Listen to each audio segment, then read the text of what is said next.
Assalamualaikum warahmatullahi wabarakatuh. Bersyukur kepada Allah dengan mengucapkan Alhamdulillahirabbil alamin. Bersalawat kepada Nabi dengan mengucapkan Allahumma sholli ala Sayyidina Muhammad wa ala ali Sayyidina Muhammad. Sebelumnya, perkenalkan, nama saya Iksan Muhammad Lukman, kelas 3B dengan NIM 2008353, program studi PGSD Pendidikan Jasmani Kampus Sumedang.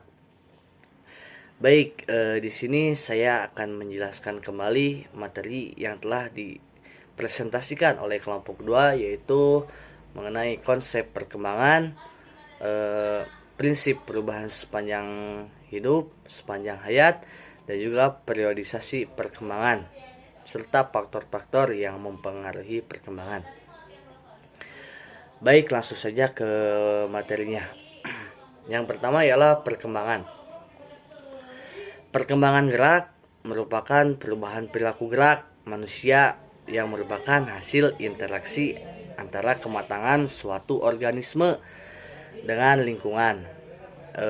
Keogh pernah menjelaskan bahwa perkembangan gerak dapat didefinisikan sebagai perubahan kompetensi atau kemampuan gerak dari mulai bayi, infansi, sampai masa dewasa atau adulthood, serta melibatkan berbagai aspek perilaku manusia.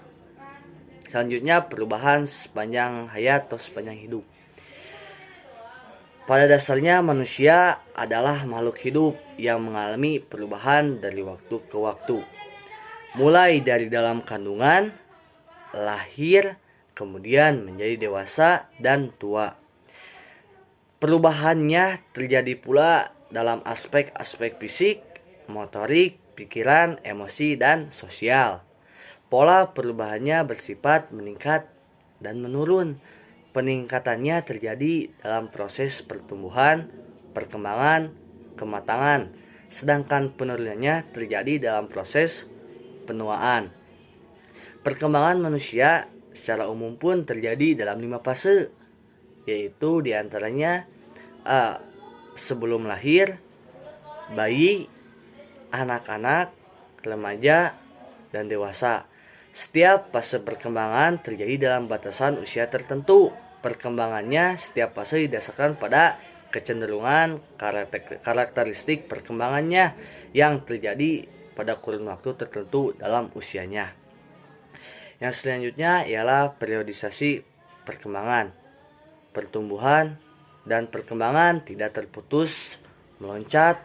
Contohnya seperti 1 jam tumbuh, 1 jam tidak, sehari tumbuh, sehari tidak. Pertumbuhan dan perkembangan terus berlanjut sehingga sulit melihat batas kapan setiap aspek perkembangan terjadi.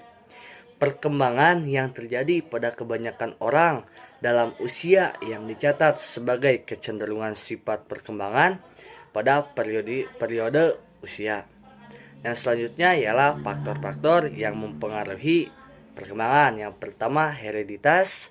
Kedua, kondisi lingkungan mencakup keluarga, sekolah, dan kematangan. Faktor hereditas ialah faktor atau sifat bawaan dari sebelum lahir.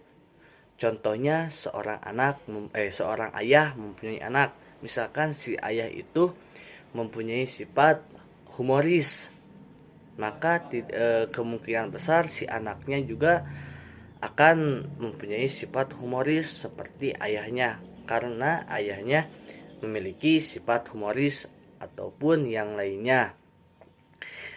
Nah, jadi faktor hereditas ini ialah faktor bawaan sebelum lahir. Dan yang kedua ialah kondisi lingkungan. Faktor yang mempengaruhi perkembangan itu ialah kondisi lingkungan.